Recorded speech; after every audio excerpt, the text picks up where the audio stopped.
We'll start with the prayers.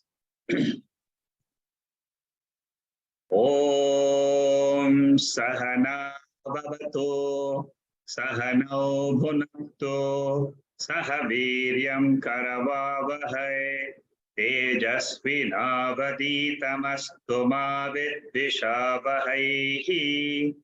Om Shanti Shanti Shanti.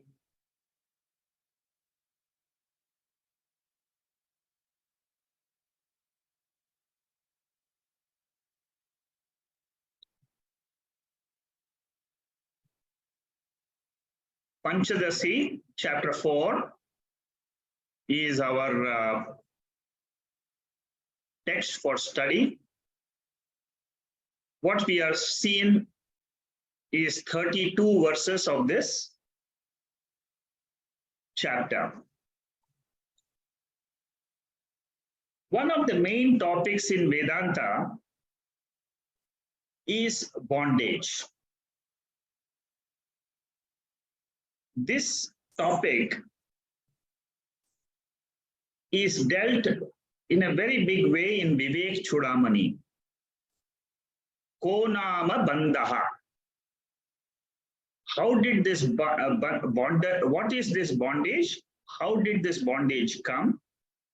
How can I get rid of this bondage? These are the questions which are asked by the disciple in Vivek Chudamani. So Vivek Chudamani has got a style of presentation of this bondage.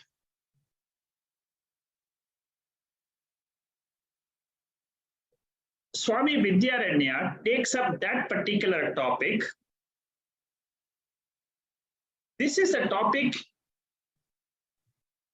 dealt with in almost all the Upanishads.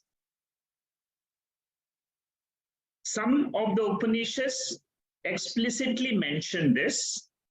Some of the Upanishads don't mention this. But a student of Vedanta should understand that bondage is nothing but samsara. And what is samsara according to Veda? Samsara according to Veda is taking repeated birth after birth and suffering in life. Veda says that all jivas have rebirth.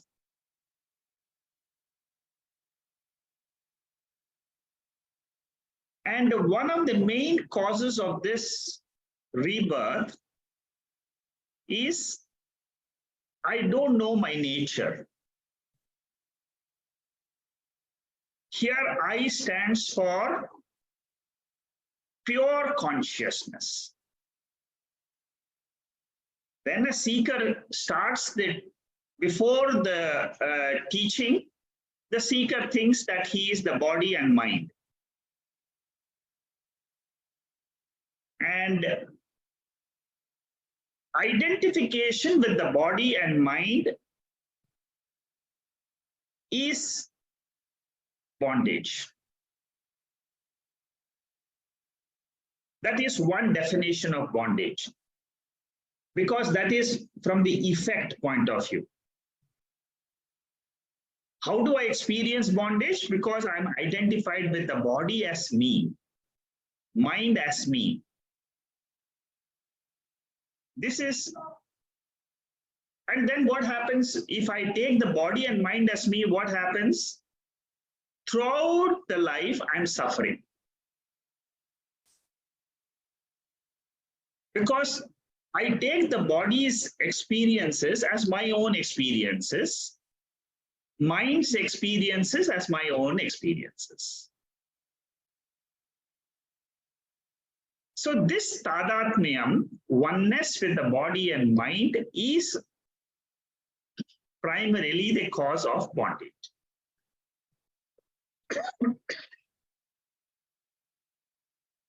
Vidyaranya wants to present this bondage in a different way.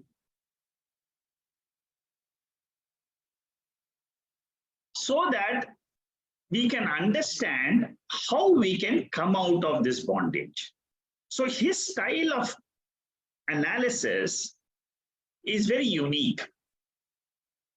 As we study this chapter further and further, from the 32nd verse onwards, the intensity of the chapter will pick up and you will get into the heart of the chapter. Initially, in this chapter, Vidyaranya has described two types of Srishti. Ishvara Srishti, Jiva Srishti. Now we are analyzing how both the Srishtis are basically Dvaita Prapancha. And how out of these two Srishti, Srishti means creation. What is the cause of bondage? That is the question asked by Vidyaranya in this chapter. He introduces our experiences. You see, always Vidyaranya's style is he will go from what our current experience is. Our experience is we are experiencing the world. I am the body, I experience the world. That's all we know. And in this experience of the world, he says there are two types of creations. One is created by the Lord, which is called as Ishvara Srishti, and one is created by the individual Jiva, which is called as Jiva Srishti. In this chapter, he puts forward a thesis and he says, Ishvara Srishti is not the cause of bondage. Let it remain, doesn't matter. As long as it is there, it doesn't matter because it is not a cause of bondage. And what is this? What is the cause of bondage? The cause of bondage is Jiva Srishti. So the more we analyze this Jiva's creation, and also we analyze how this Jiva Srishti is the cause of bondage, then we will know how to come out of that bondage through Brahma Vidya. So I hope you've got the full picture now. Jiva Srishti, Ishvara Srishti, then how this bondage can be removed. We have already seen, like I told you, up to 32nd verse, we have covered the two types of Dvaitam, Ishvara Dvaitam, Jiva Dvaitam. Ishvara Dvaitam was discussed in 2 to 13, verses 2 to 13. Then from 14 to 31st, we discussed what is Jiva Dvaitam. Now, from the 32nd to 37, 6 verses, we are studying how this Jiva Dvaitam is Bandha Karanam, the cause of bondage. After this, we are going to study 38 to 66, the central portion of the whole chapter, how through Brahma Vidya, I can come out of this Jiva Dvaita, which is the cause of bondage. So Vidyaranya explains the creation first, then he explains what is the cause of bondage, then he explains how to come out of this bondage. And when you come out of this bondage, what is the benefit you get?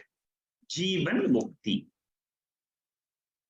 So this chapter is very beautifully structured, very beautiful. And for all seekers, this is one of the very important chapters Even if you are studying Upanishads or Bhagavad Gita, independently you can study this chapter so that your study of the Upanishads and study of the Brahma Sutras or the Bhagavad Gita can give you the benefit which it promises. The entire study of spiritual study is not just a pastime. There is a purpose, there is an objective behind the whole study. And there is a visible benefit. Jivan Mukti is not something which is promised after the death of the body. It is not in the heavens. It is while living, you can feel that I am free from the effect of Jiva Srishti. This is the promise of Upanishads. This is the same promise of this chapter by Swami Vidyaranya. Okay, now let's go to the 33rd verse where we stopped last week.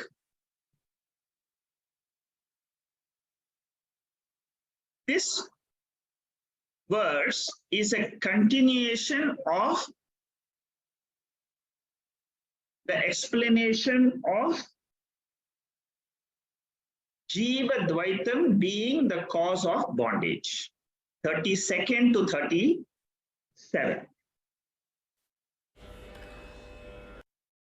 यपि च बाह्यार्थे असत्यपि च बाह्यार्थे स्वप्नादौ बध्यते नरः स्वप्नादौ बध्यते नरः समाधिसुप्तिमूर्च्छासु समाधिसुप्तिमूर्च्छासु सत्यप्यस्मिन्न बध्यते सत्यप्यस्मिन्न बध्यते.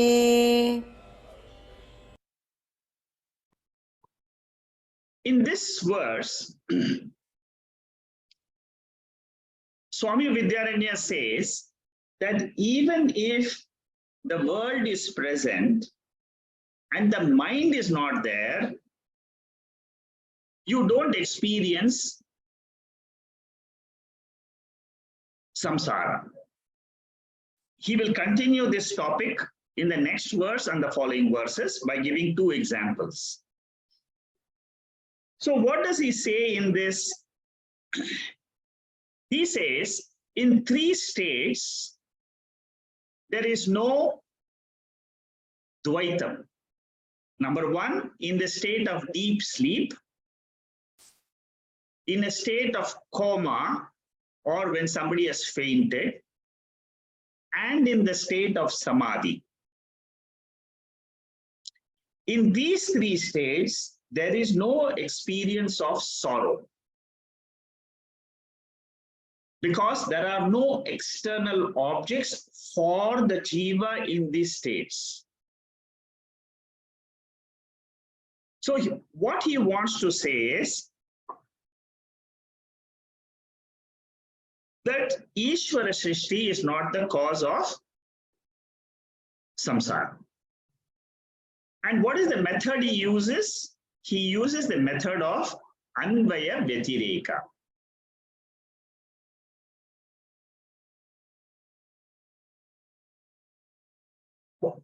When the world is not there, there is no sorrow, as in sleep, as in coma, or in samadhi. Even if the world is there, but if the mind is not functioning, there is no samsara. Therefore, he says, whether the world is there or whether the world is not there, that is not the cause of samsara. That is the essence you should understand from this 33rd verse. he had introduced in the 32nd verse itself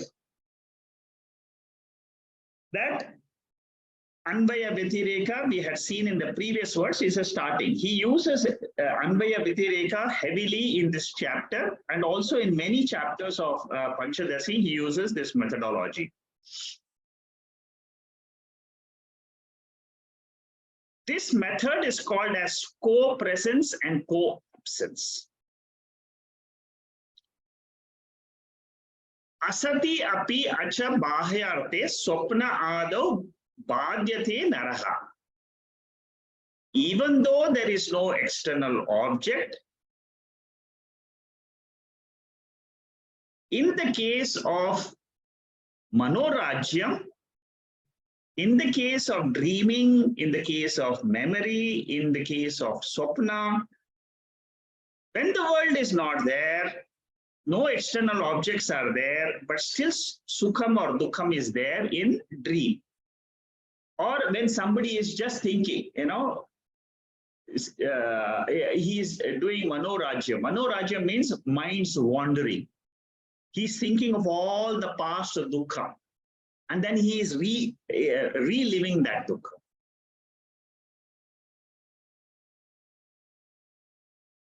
So the argument is, if there is no external world, there is no sukham dukkham is not correct.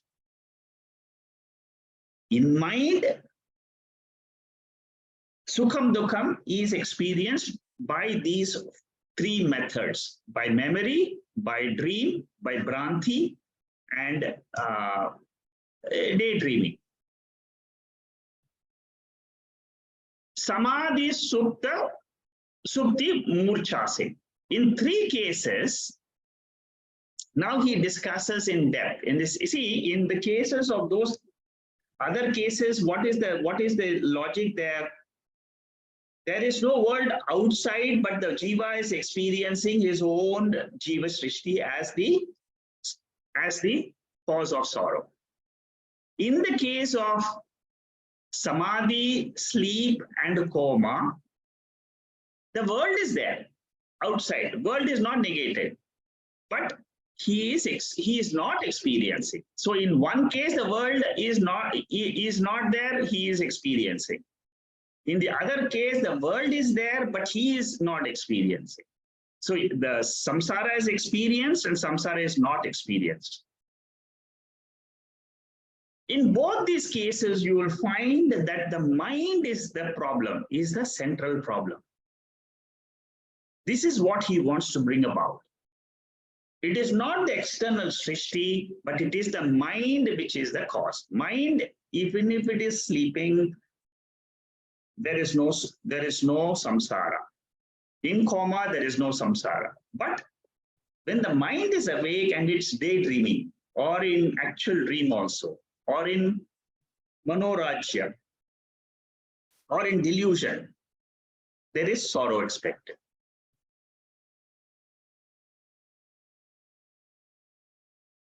You see, in the case of Ramana Maharishi, there were many of his experiences are generally quoted.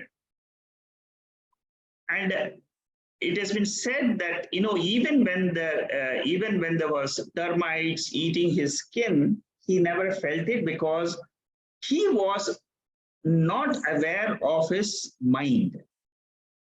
Similarly, Tapovan Maharaj, who is the guru of Swami Chinmayananda, he also, even when there was heavy snow outside, he could survive because he had full control on his mind.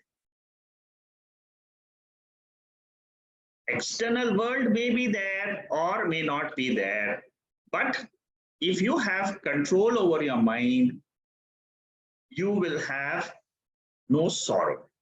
That is the essence of this verse. And that is the explanation of this Anvaya and Vyatireka. This is quite simple. When is the sorrow experienced? Whenever the mind is there.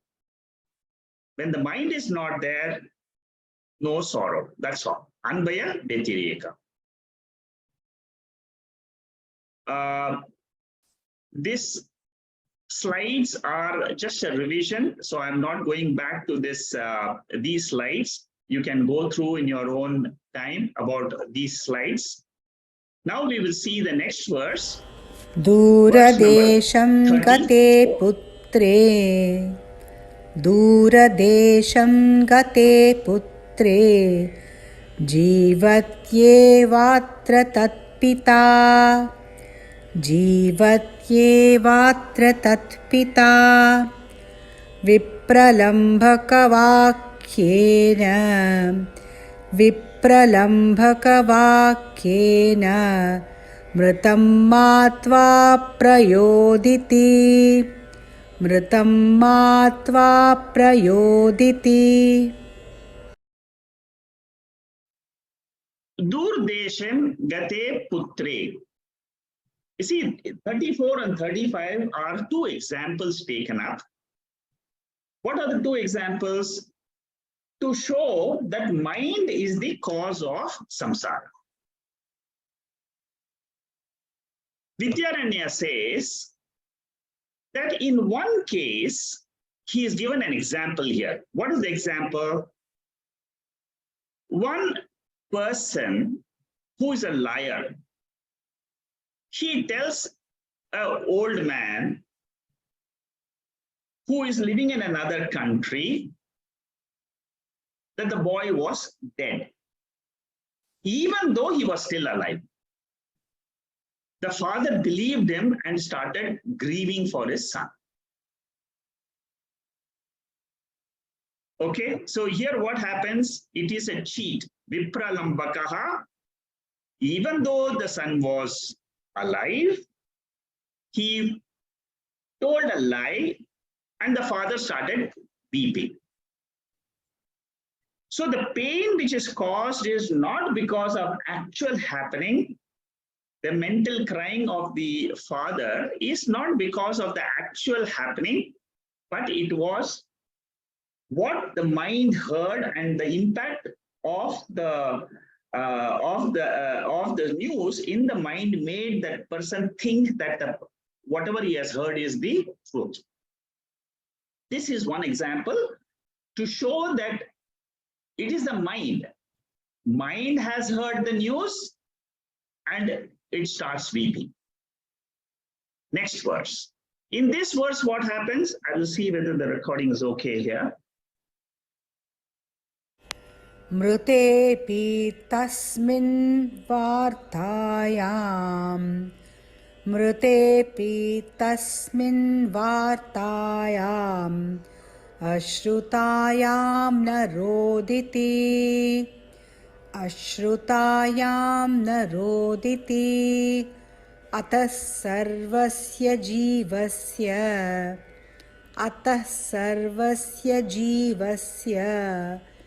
बन्धकृन्मानसं जगत् बन्धकृन्मानसं जगत्. So in the 30th verse, Vidyaranya presents the opposite situation. In this situation, what happens? In the first case, the son had not died, but the father heard the news, therefore he was grieving. In another example, the son had actually died, but there was no news to the father. The father was thinking that the son is alive and he was still living in his normal life. So this shows that the cause of man's bondage is his own mental world. It is not what is happening outside. What is happening, maybe it is helping, but the real cause is the thoughts in the mind. That is what you should understand from these two examples. Don't extend the example too far away. Just take the example for what it is meant for. So in this case, tasmin bhartayam ashuddhayam na rodati. No one has told about the son's death, but still the mental world of joy or sorrow is experienced. Not so much, not relevant to the physical world. Therefore, whether there is Anvaya Vyatireka or not, all jivas, for all the jivas, the cause of bondage is whatever is the thought in their mind. See, from these two, three verses, 33, 34, 35, the lesson we should learn as seekers is that if I think in my mind, whatever I may think, that is the cause of bondage. So always better to verify whatever we are trying to think about. And also note that it is these thoughts which are disturbing me. Bad thoughts disturb me. Therefore, mind is the cause of bondage. That is a message which we should understand. Amrit Bindu, Amrita Bindu Upanishad, one of the main verses of this Upanishad is this particular verse, number 2. Mana eva manushyanam karanam bandha mokshayoho. Mind is the cause of the bondage for human beings. This is the pramanam. You see, for every time, whenever a seeker or a Vedantic student takes something as a fact, he always finds out whether Shruti has said that or not. So Vidyaranya quotes this particular verse and says it is the Shruti.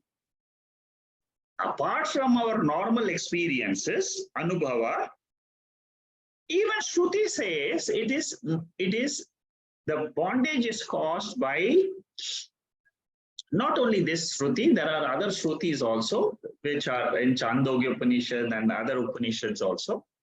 Mind is the cause. And the second part of this verse says, what is this bondage due to? Bondage is created when the mind is attached to the sense objects. The sense organs are attached to the sense objects. Whether it is an object or a being. You miss a person or you miss an object. I don't have this, I don't have this, I don't have this. Therefore, it's a cause of sorrow. I am not with this person, I'm not with this person, that person I'm missing. It's again a cause of bondage. So it is an attachment of the mind to the object, sense object or beings, which is the cause of bondage. And what is the reverse? Mind which is not attached to the sense object is ever free from bondage. See, this one verse has got the whole of Vedanta in it. And it tells you straight away, handle your mind and come out of sorrow. Handle your mind, come out of sorrow. So keep this as one of the best verses of Upanishads in your diary. I have always said, for Saturday class students, I have said that keep a diary where you keep some of these important verses. This particular verse of Amrita Bandhu, which is very important for all seekers. And every time you get sorrow, ask this question: is my mind attached to something in the world? And invariably, you will find that the mind is attached, and that is what is causing a problem. How to come out of this problem? Vidyaranya is going to explain to us from 38th verse onwards. You have to just wait another 2-3 verses. So conclusion is what? My mind is responsible for joy and sorrow. It can be trained to come out of samsara. Viktor Frankl is a person who has written several books on the same topic, Man's Search for Meaning. That's one of the books he has written. And he covers in a very similar way. Joy and sorrow are directly related to the mind philosophically, never to the external world directly. So mind, again, the mind is the closest for the thoughts. The thoughts are rising up in the mind, and there is a sakshi which is illuminating these thoughts.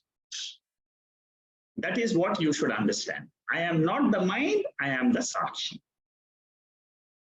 External world is a picture in the mind, because the sense organs are in contact with the sense objects in the waking state. They are bringing that, and you are seeing that picture in your mind. When that picture comes to your mind, it is called as Jiva Srishti. Your Srishti is different than my Srishti. Your son who is living in the US, his Srishti is different. All these pictures in each mind is 1111 Srishti, and then it keeps on going on. This is the nature of the world. See how beautifully Vidyaranya explains this to us.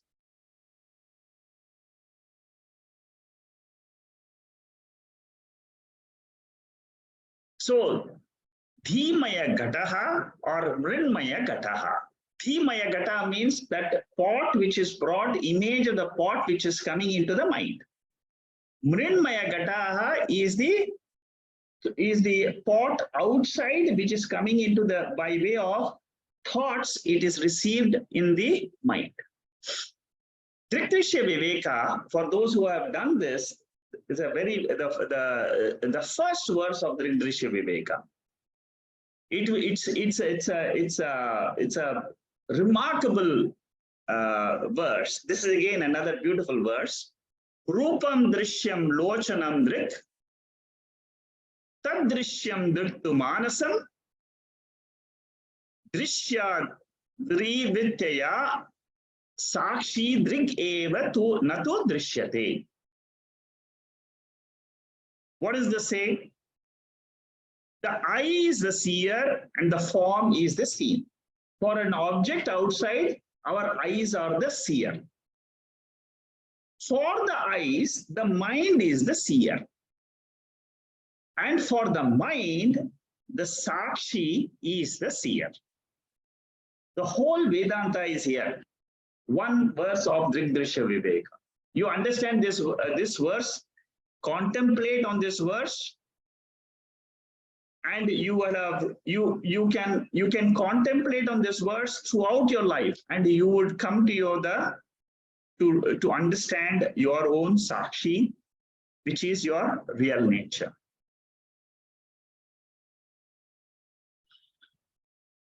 And then the second verse in the Drikdrishya Viveka says that the forms are many, but the eye which is seeing is only one.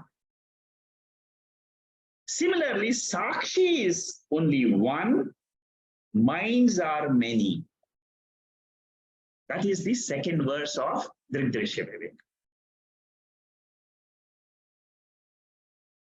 So basically, once you understand that it is this external world which is coming into my mind, and sakshi is the one which is seeing the mind, then you have understood what is Jiva Srishti and what is Ishvara Srishti.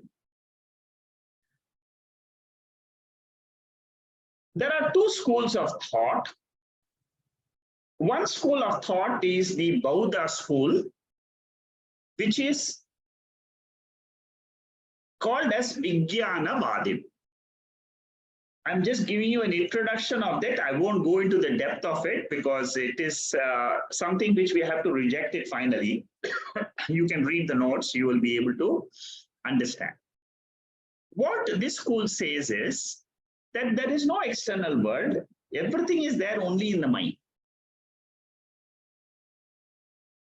So there is no external world, there is only mind. In mind, everything is happening. That is what is called as Vijnana Vadin.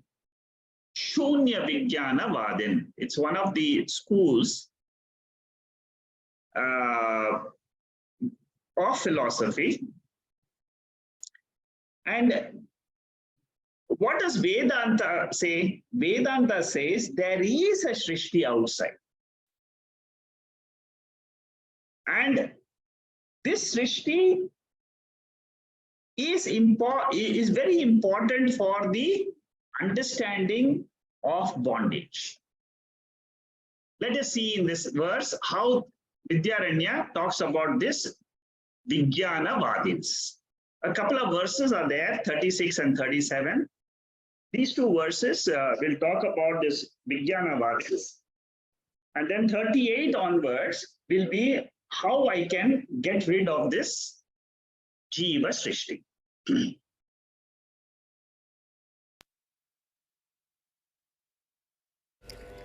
विज्ञानवादो बाह्यार्थ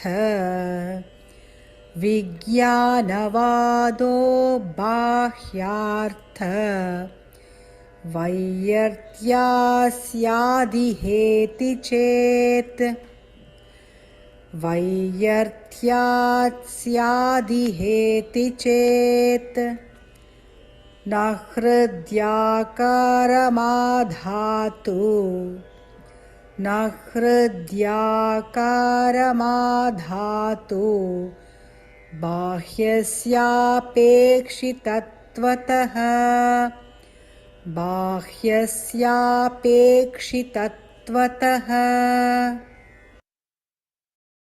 What Vidyaranya tries to say in this verse is, he says that this thought, that there is only thoughts in the mind and there is no world outside, this is a wrong philosophy. What Vedanta says, what Advaitin says, that these external objects are caused for each jiva as per his prarabdha karma. And that gives the modifications in the mind and that creates the jiva's world. So the law of karma is brought up by Vidyaranya to explain Jiva Srishti. See, this is possible because Vedantins, they believe in Veda. The other philosophers, they do not believe in Veda.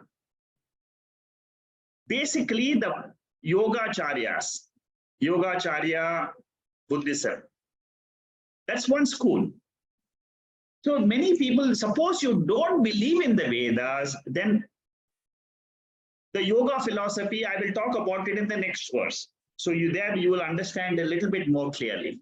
But here what you should understand is that external world in this particular verse, 36 verse, Vidyaranya says that external world is important. For each jiva, the world is different.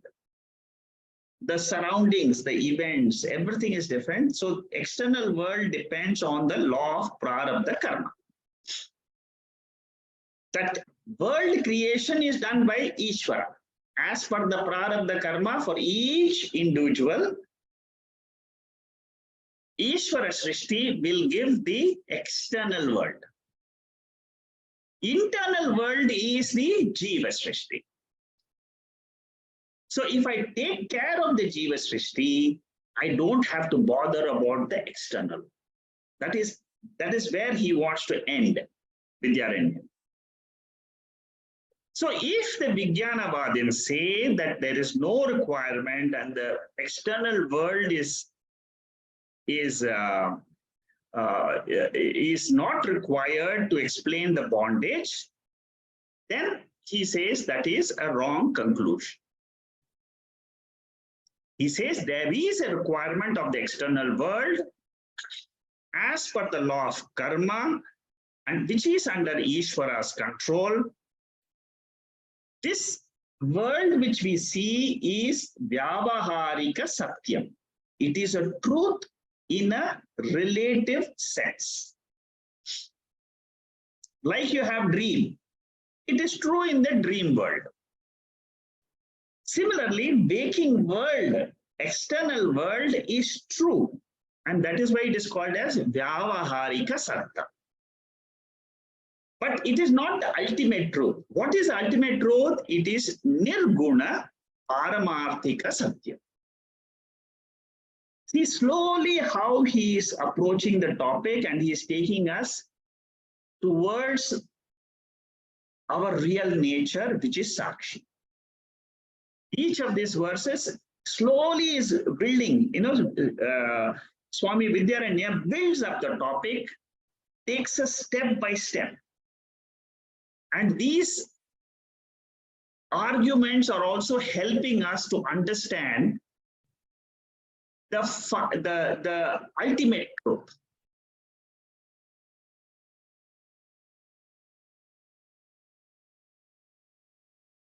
Then here in this slide, he talks about three types of cognitions, like the sky is blue. Because of the rope, we see the snake. Unless there is a substratum, there cannot be a error. That he is going to explain in the next verse. So basically what he is saying is Srishti is required, and it is for most of us, Srishti Drishti Vada is the truth. The other school, which is called as Vijnanavadin, they don't accept the external world, and they say it is only Shanika Vijnanam, which is the truth.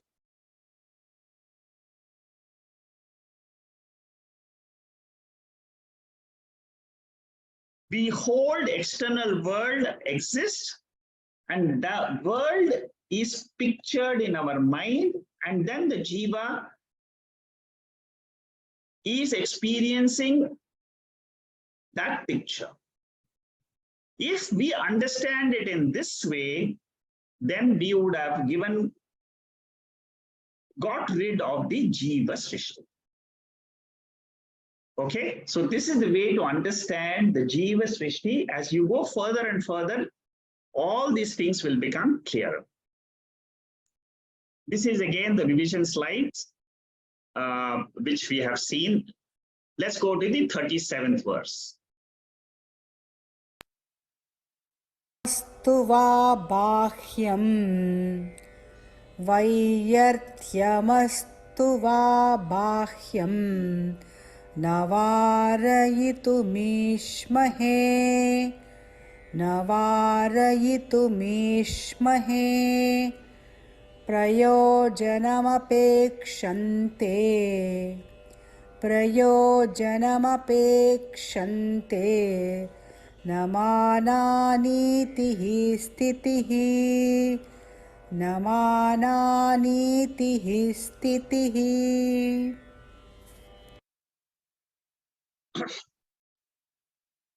Here, Vidyaranya brings the topic of a Siddhanten. Siddhanten now says that even if the world, as per Vijnanavadin, serves no purpose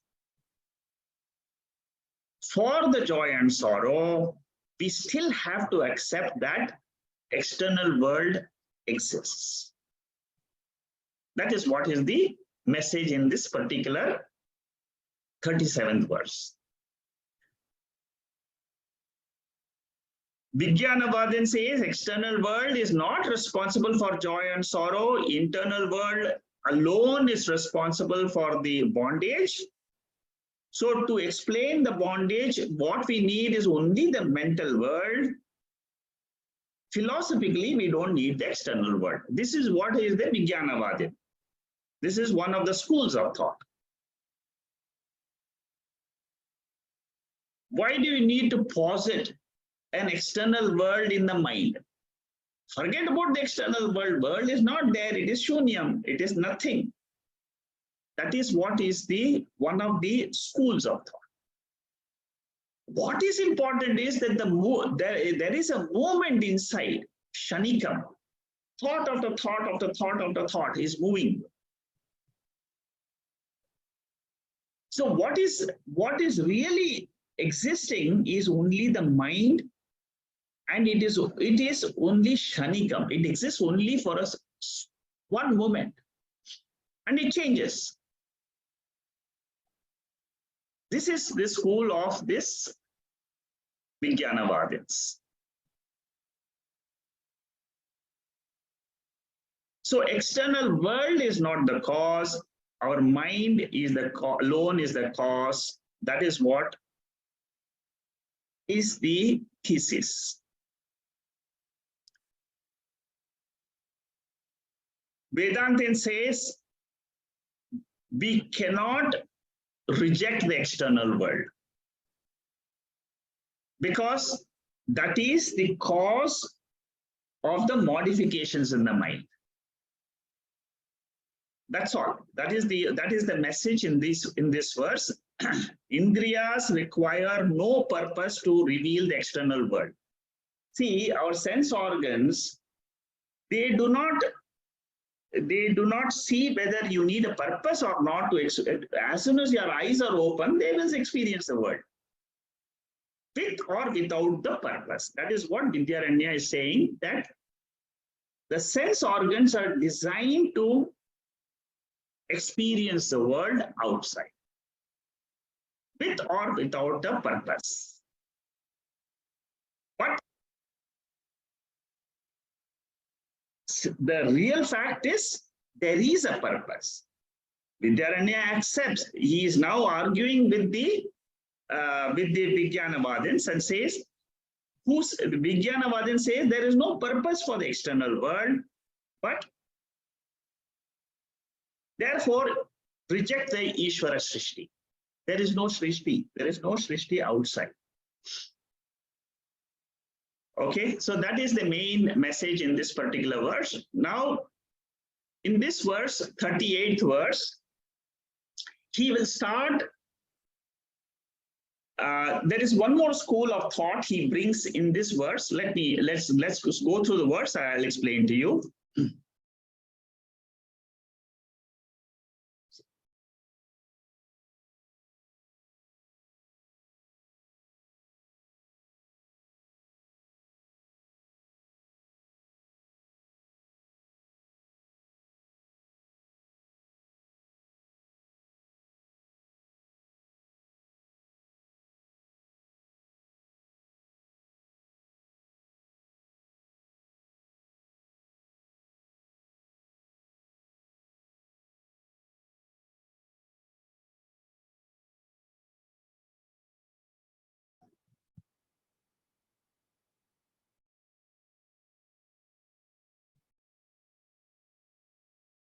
So in the previous case, so far in the last 3 verses, Vidyaranya discussed a school of philosophy called as Shunyavada or Vijnanavada.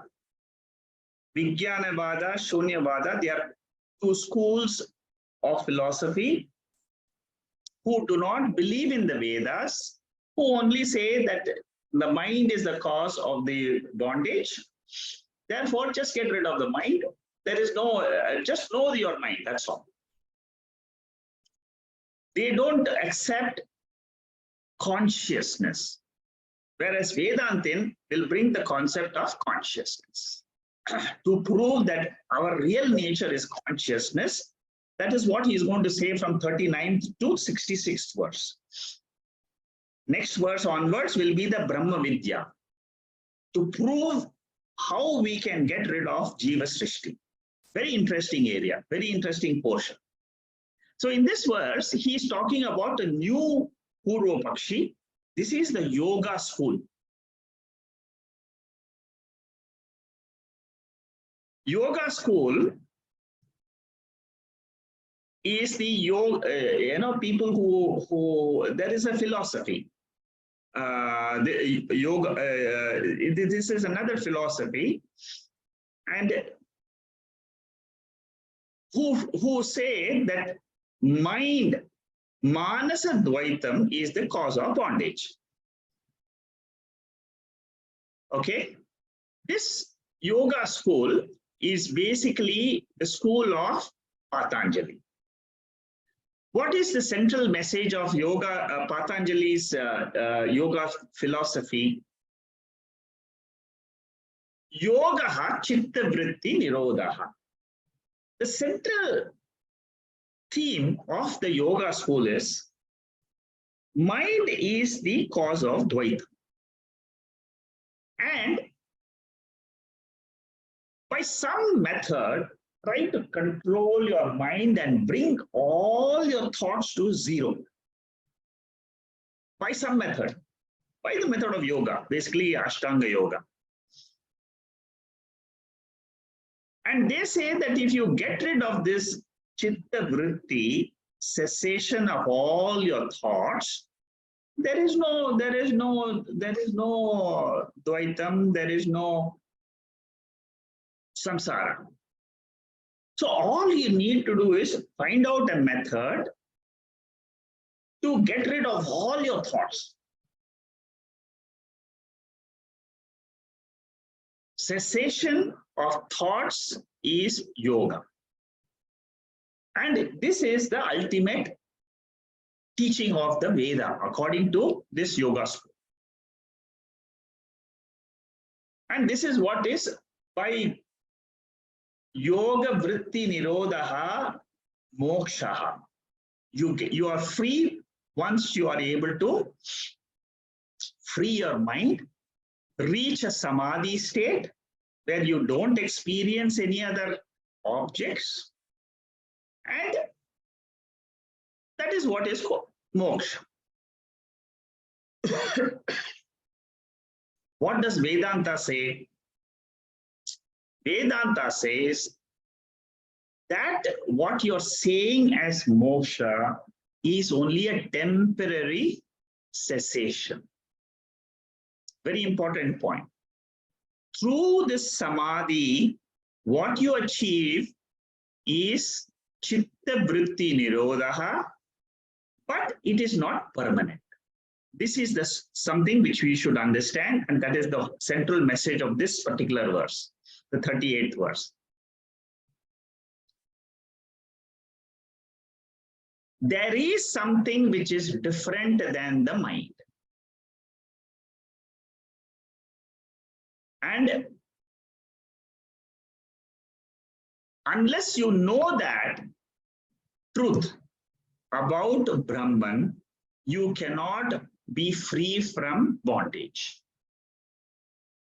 So the yoga school ends up asking this question: why? What is the use of Brahma Vidya? That is the end of the yoga school. They say that chitta vritti nirodha will give you freedom. But Vidyaranya goes in now to explain to us through Upanishads, through different methodologies from next verse onwards. He is going to teach us how this Brahma Vidya is the only cure for bondage.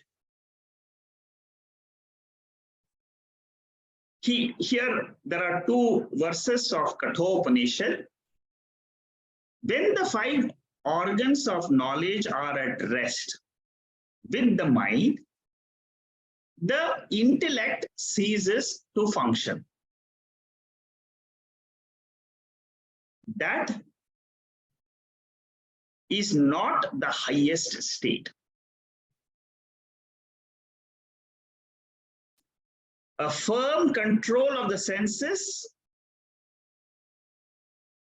is what yoga prescribes. But what they forget is that this is only a temporary state. Okay, now this is what is explained in the 39th verse. I'll just try to see if I can finish this verse. It's a long verse, but okay, let me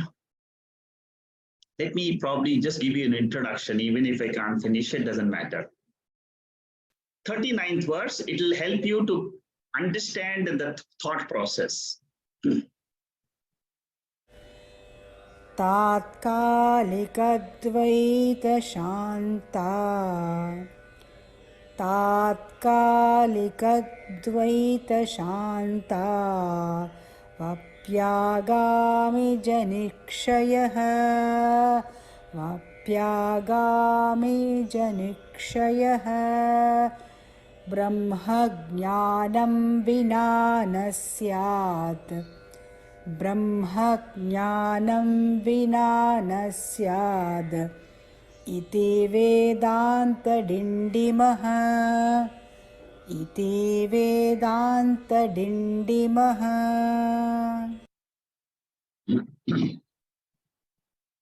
Vedanta Dindima. Dindima means the drum beating. Drum beating of Vedanta means it is the wide declaration of the Veda.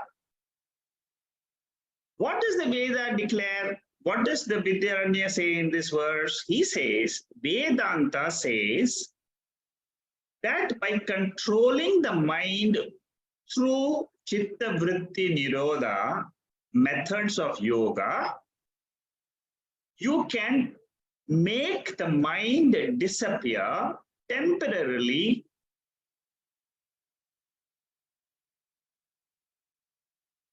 but the final destruction of the mind is possible only through Brahma Vidya. When he says final destruction of the mental creations, means there are two things there. One is, it is not an actual destruction, but it is falsifying it. You falsify that as mithya. That is very important to understand Vedanta. See, for a jnani, it doesn't mean that he doesn't have Dvaita thoughts in his mind. He doesn't take them as reality. What is the reality? I am the reality. Who am I? I am the illuminating principle. And these thoughts do not have their independent existence unless I am there. I, the Sakshi, am there. I am the one who is illuminating. This is how moksha is realized. Shvetashvatara Upanishad tells us the method of moksha. What is the method? The method is, there is a self-luminous entity called as Brahman. This is in chapter 2 of Shvetashvatara Upanishad, 15th verse is there. These are all, see, whenever we try to talk about Sakshi, Chaitanyam, we always have to use Upanishadic statements. And that is why I say that you have to pick those Upanishadic statements and keep at the back of your mind so that you keep on studying these Upanishadic verses just to remind yourself of the real nature. So here what it says that Brahman is unborn. It is eternal. And it is free from all modifications of Prakriti. What is the mind? Mind is Prakriti. Prakriti means it is subtle body made up of Panchabhutas. The change in gunas give change in the mind, brings about change in the mind. And why does the mind change? Because of the punya papam in the karana sharira. For the jiva who is identified with the mind. That is what Shvetashvatara Upanishad says. Same Upanishad says, now I have realized that great being, which is called as Brahman, the cosmic being, and who is self-effulgent. You know, self-effulgent is a topic which comes all the time. You don't require any other instrument to know that you are that pure consciousness. By realizing that, what happens? You cross death, you become immortal. This is the only way to escape from the cycle of birth and death. See, Shvetashvatra Upanishad is a beautiful Upanishad, and it tells you straight away what is the cause of samsara.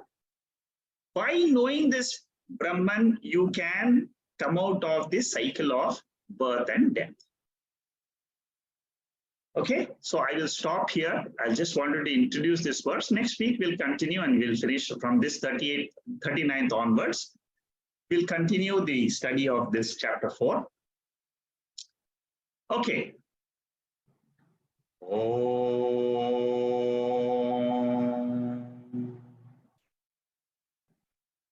Purnamada Purnamidam Purnamudacchade Purnasya Purnamadhaya Purnamevavasishyade. Om Shanti Shanti Shanti.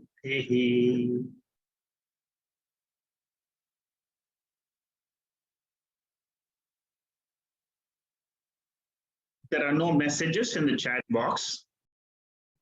If you have any questions, you can ask them.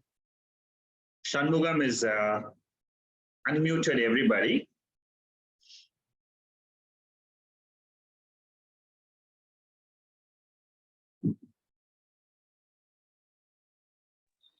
Shekharji.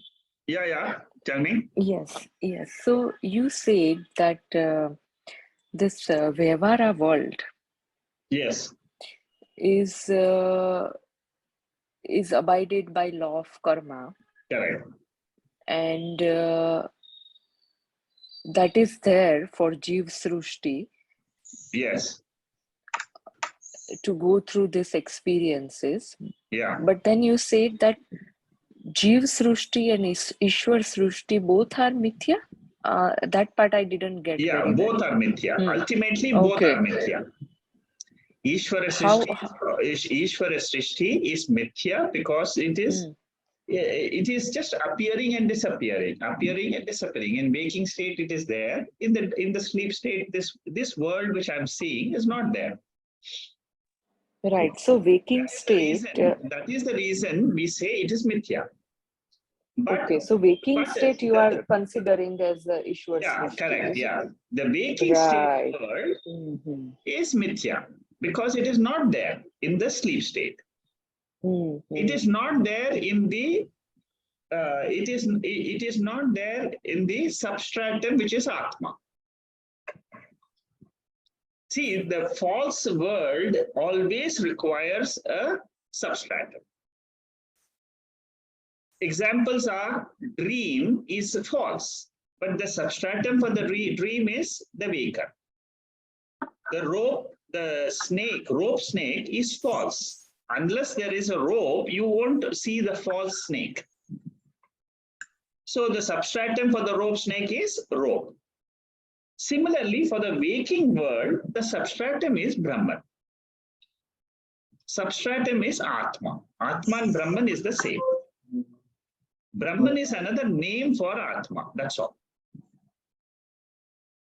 There is one substratum. That substratum is what we are calling it as pure consciousness.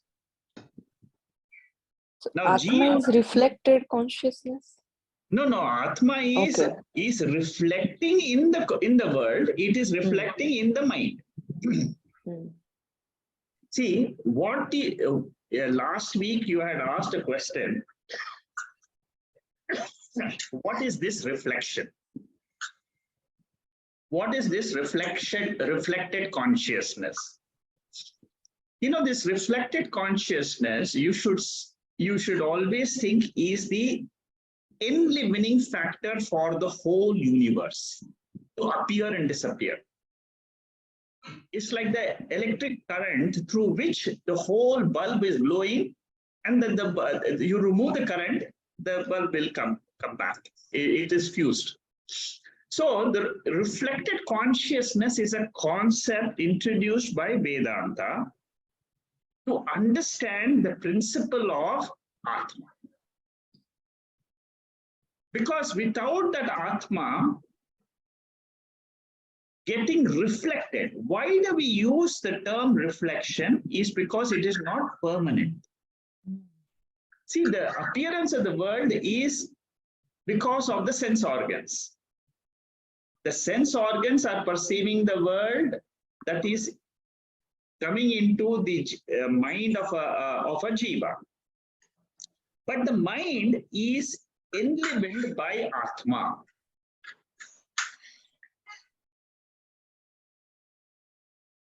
You cannot experience the world without the mind and the reflected consciousness.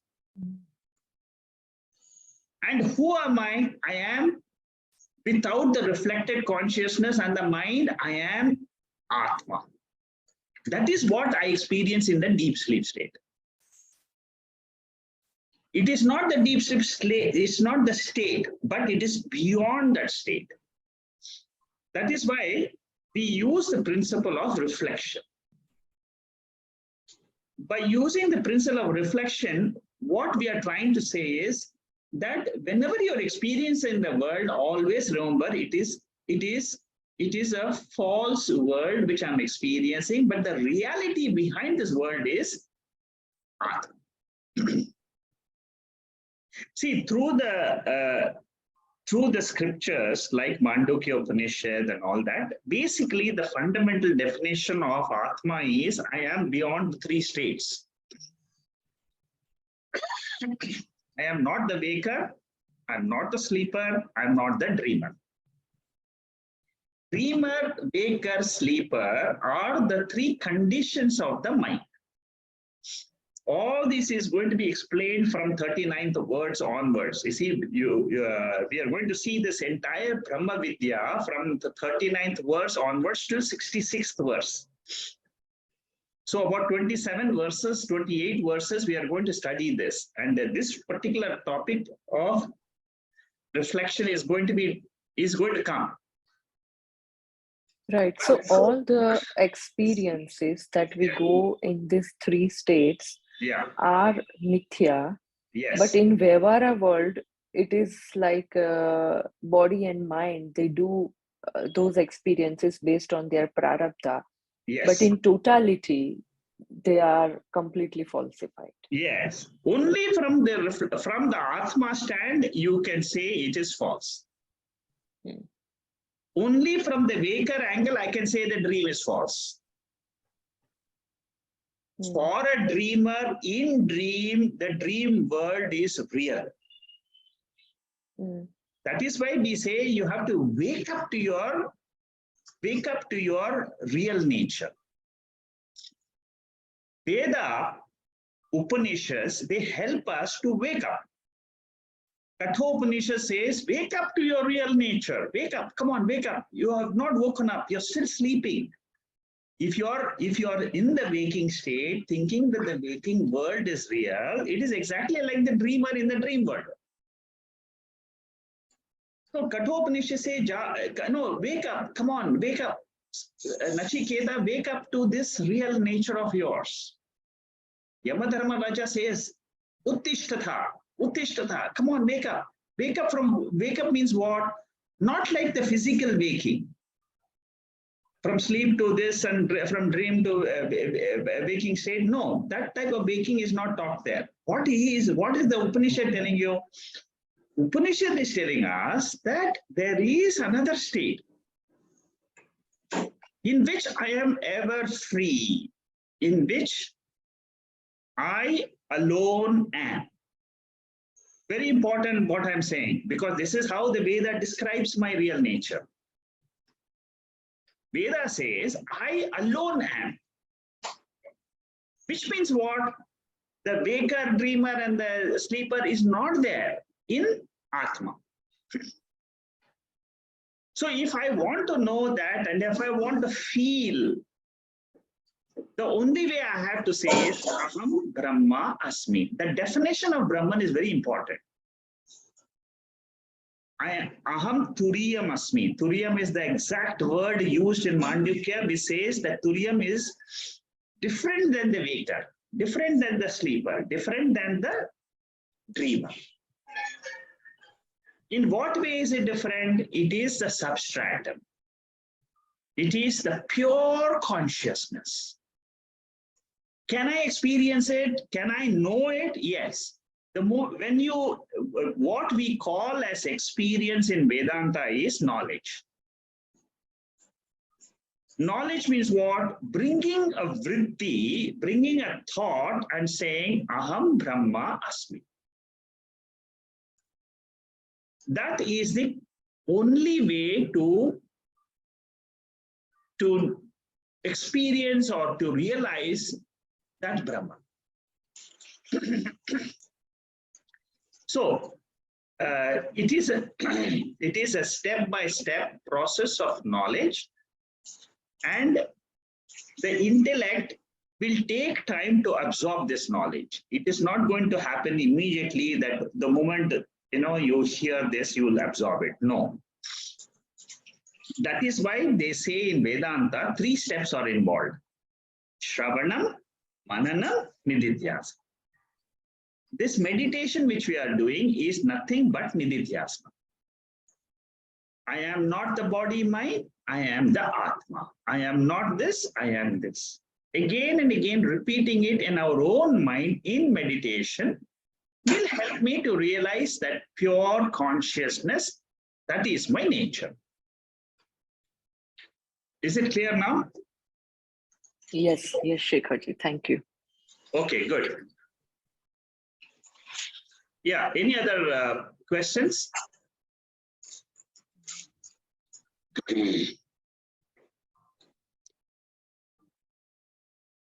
This month in November, somewhere in the 3rd week, 23rd or 24th, I will be traveling for about 2 to 3 weeks.